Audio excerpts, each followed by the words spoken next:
Vamos a tener una invitada que nos va a complementar una visión en particular de la población en nuestro país. Vamos a darle la bienvenida entonces a la directora de Comunicación Estratégica de la Fundación Superación de la Pobreza. Ella es autora de este estudio que justamente relata esta alianza de la comunicación y la pobreza de nuestro país. María José Rubio, bienvenida a tu Conexión Matinal. Hola Catalina, hola Giancarlo, ¿cómo están? Muy bien, muchas gracias María José por conectar con nosotros, por conversar sobre este tema tan importante. Y para comenzar, poner un poquito en contexto, ¿por qué le creemos tanto a estas noticias falsas? ¿Por qué vuelan tanto las noticias falsas? Y hasta de hecho actuamos en base a estas noticias falsas también, ¿no? Exacto.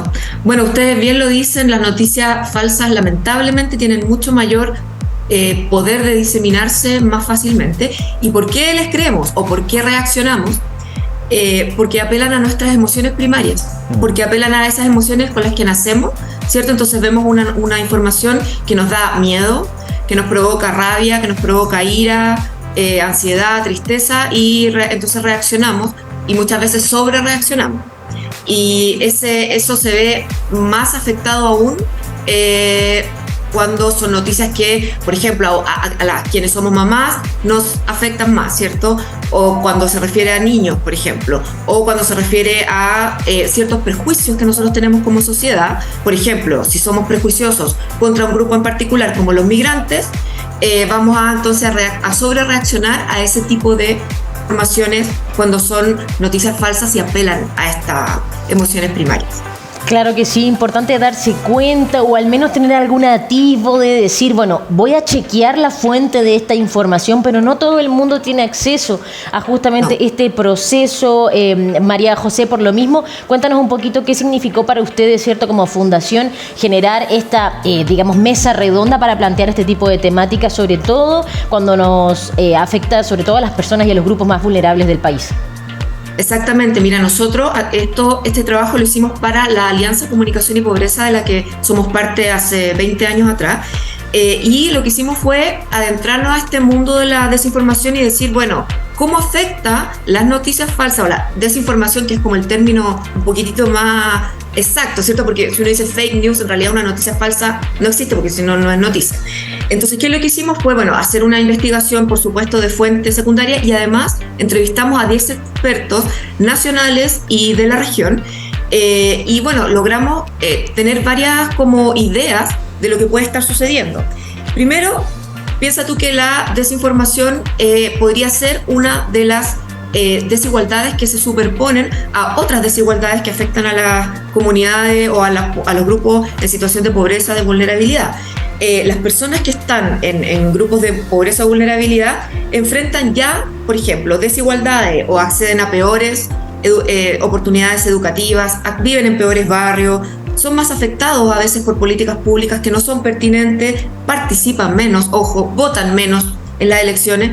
Por lo tanto, las noticias falsas no es lo mismo que nos afectan a todos los grupos por igual sociales. No podemos creer, ¿cierto?, una noticia falsa, eso nadie está exento de creérsela, pero los grupos en pobreza son más afectados porque hay muchas veces que sobre todo los adolescentes, los niños y niñas enfrentan un contexto informativo con menos herramientas de análisis, tienen menos referentes. Ya tú puedes ver una noticia falsa y chequear con un pariente, con alguien que te enseña, con un profesor, con tu mismo entorno, pero si tu mismo entorno está inserto en una falta a veces de habilidades con la información digital, piensa tú que además la información falsa no solo se disemina más rápido, sino que requiere menos habilidades de comprensión lectora para comprenderla. Es decir, claro, una noticia verdadera nos exige mayor habilidades de comprensión lectora, y sabemos cómo es el tema de la comprensión lectora en el país.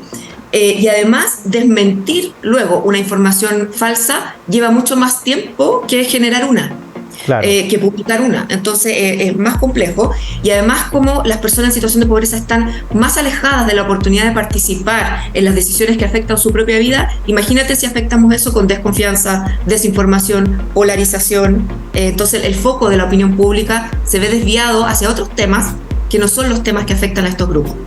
María José, bajo ese concepto, ¿no? Lo que tú nos estás comentando, ¿tú crees que la creación finalmente de estas noticias falsas, sea cual sea la noticia, ¿no? O puede ser política o no, etcétera, la intención de la creación de las noticias falsas tiene que ver un poco con llegar a las masas, ¿cierto? A este grupo de personas que de pronto no tienen estas habilidades de comprensión lectora, como tú lo mencionas, para perjudicar, obviamente, ¿no? O sea, esa es la intención, perjudicar de alguna manera lo que se está informando, ¿verdad?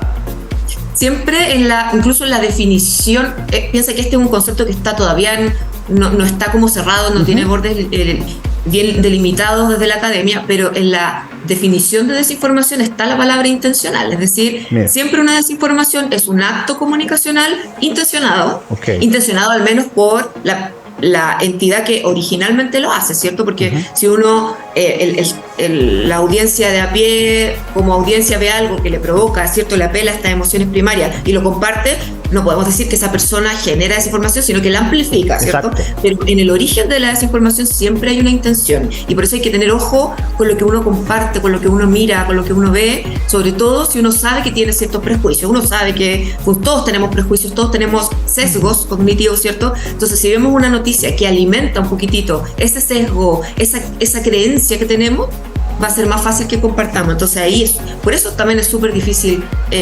contrarrestar este efecto y desmentir, ¿cierto? Cuando yo creo una noticia falsa, es muy difícil que me la puedan desmentir, aunque me muestren, me hagan un fact-checking que se llama, ¿cierto? Que muchos colegas periodistas están preocupados, están trabajando en hacer fact-checking, aunque las personas vean el fact-checking y vean que la noticia que creyó es falsa, no salen de su creencia. Pero disculpa, pero tiene que, como para identificarlas, ¿no? Tiene que ser algo que te mueva un sentimiento primario, así como rabia, ¿cierto? Que enganche inmediatamente, claro, con la emoción. Que se enganche, ¿no? Y dice, oye, sorpresa, generalmente miedo, Generalmente miedo, temor. Claro, tenemos miedo, exactamente, rabia, miedo, tienes toda razón. Qué importante también poder comenzar a conversar este tipo de cosas en medios de comunicación, evidentemente, María José, pero también imagino que todo este estudio, que fue una gran alianza con otras fundaciones y organizaciones, llegaron a otras conclusiones. ¿Alguna de esas que también te gustaría compartir aquí? Sí, mira, interesante que hay que tener en cuenta que los periodos electorales, preelectorales en verdad, que las contingencias extremas, como lo que vivimos un poco, ¿cierto? El estallido social, la pandemia, y no es solamente en Chile, en todos los países, favorecen esto que se llama desorden informativo, porque una noticia falsa o una desinformación siempre tiene un contexto nacional, cultural, político, entonces a eso le llamamos desorden informativo, y estos desórdenes informativos se provocan mayormente en estos periodos preelectorales. Chile, imagínate, ha vivido prácticamente periodos electorales todos estos años, entonces esa es la tormenta perfecta, es como el caldo de cultivo para este tipo de información, hay que tener ojo con eso. Y lo otro, fíjate que es interesante que, y esto se vio, ¿cierto?, con estos grandes procesos políticos que se vivieron con el Brexit en Inglaterra, con la elección de Trump el 2016 en Estados Unidos, con el plebiscito de Colombia, que el 2016 fue el año, ¿cierto?, en el que el mundo empezó a estudiar este fenómeno como con características nuevas, porque la desinformación ha existido siempre. Claro. Es en ese momento donde se vieron los efectos que puede tener la desinformación en grandes grupos de la población, no solamente en los más vulnerables, pero aún así pensamos que la población vulnerable tiene más desventaja, está desaventajada con respecto a la desinformación que otros grupos.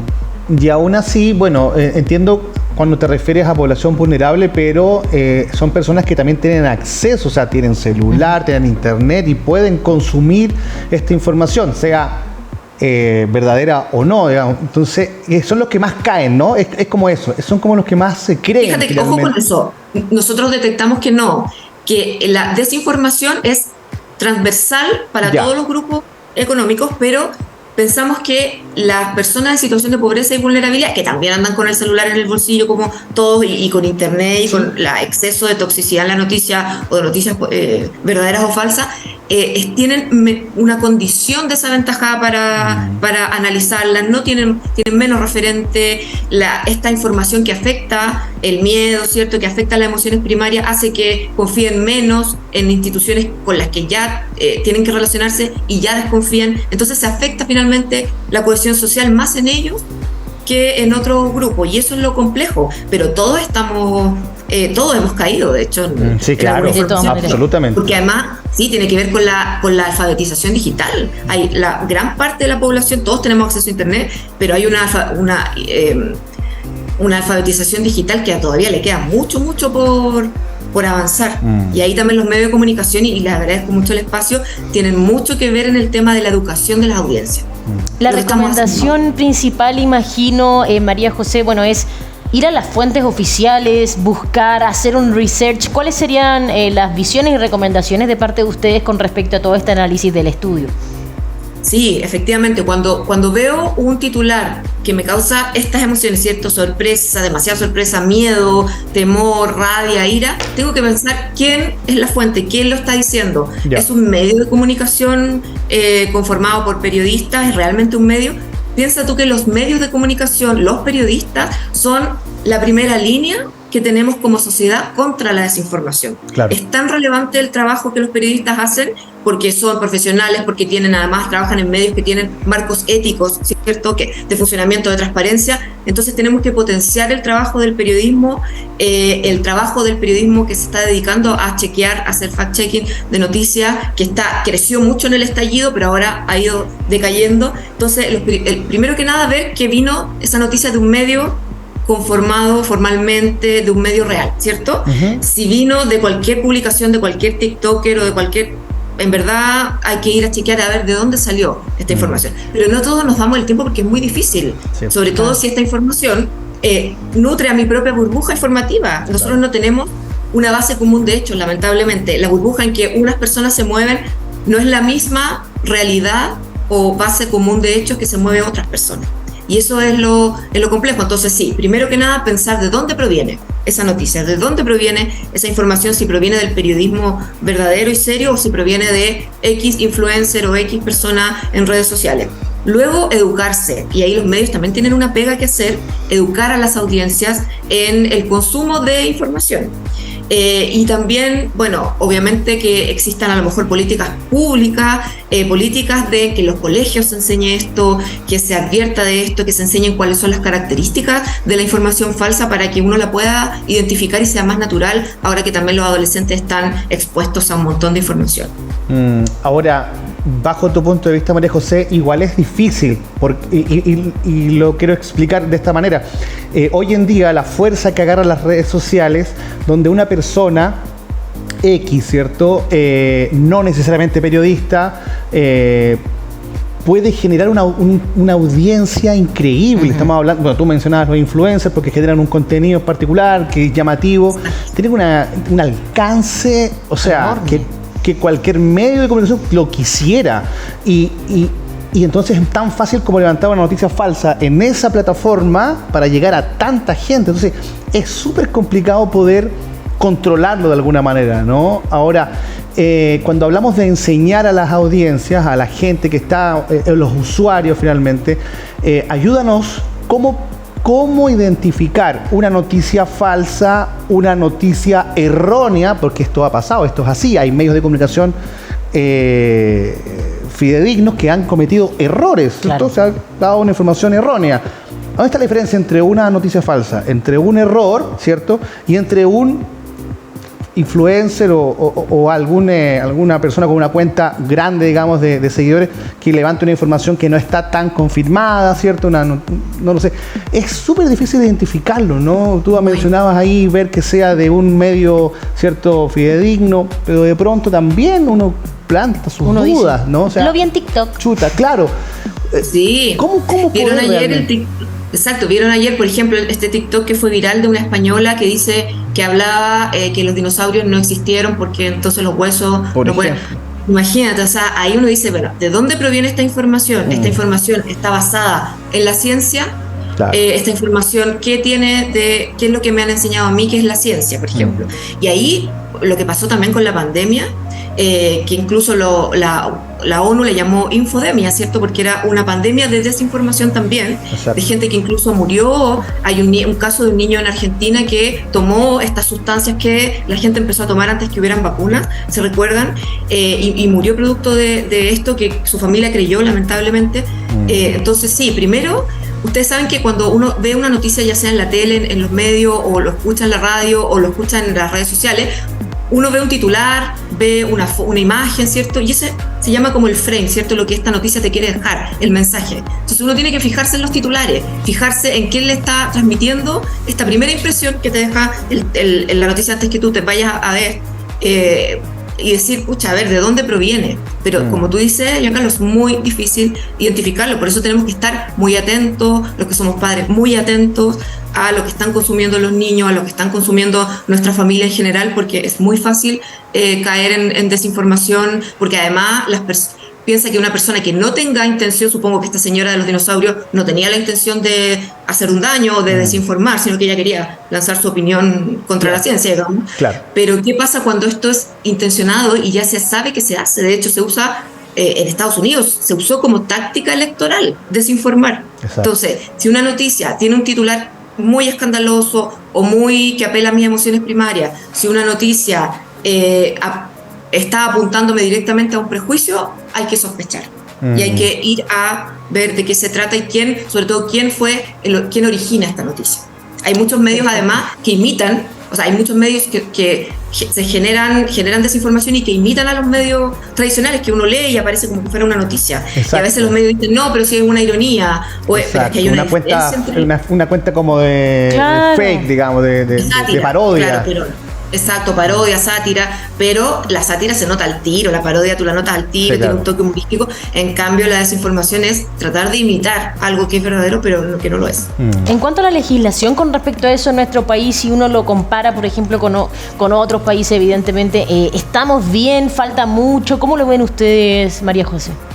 Mira, ese tema es muy interesante, el de la legislación. Nosotros hicimos un breve estado del arte, detectamos que hay al menos 8 proyectos de ley en Chile que están con un trámite que no está siguiendo, sino que solo fueron presentados por moción parlamentaria, no desde el Estado, del gobierno. Pero, por ejemplo, ahora la Comisión contra la Desinformación detectó que hay 11 proyectos de ley, o sea, aumentó un poquitito ahora que lanzaron este documento en agosto. Y fíjate que no hay un consenso a nivel mundial sobre si es bueno legislar esto, porque piensa, primero, ahora tenemos todo el tema de la inteligencia artificial, por ejemplo, del deepfake, ¿cierto? Que te pueden hacer cosas con tu imagen, con tu voz, que tú no dijiste, entonces ¿cómo lo desmientes si en realidad un deepfake, que es estos videos falsos con la cara de personas conocidas, verdadero? Tú no puedes, la persona que ve el video es indistinguible de la realidad, no puedes decir no lo dijo, tiene que más o menos que llamar al famoso para preguntar si lo hicieron. Exacto, claro. De hecho da la sensación que ya estamos muy tarde a nivel mundial, exacto, con respecto a los avances tecnológicos. Exacto. Entonces, ¿qué capacidad tiene una legislación de atajar eso? Ninguna. Así como ¿qué capacidad tiene la academia de adelantarse a eso y estudiar? Ninguna. Entonces, sí falta mucho por estudiar, y los proyectos de ley en general muy, muy, muy cercanos a la línea de la censura o de la censura previa. Entonces, los medios informativos, los periodistas, los expertos aún están muy reacios a que se legisle. Yo, por ejemplo, que entrevisté a los 10 expertos que me ayudaron acá, te diría que había uno que era un poco partidario de que se legislara algunas cosas, pero en general la visión es que no debiese ser una legislación, sino que debiésemos apelar a que se eduque a las audiencias, que se exija a los medios de comunicación ciertos estándares de transparencia, que se identifique con tecnología a la gente que está difundiendo desinformación.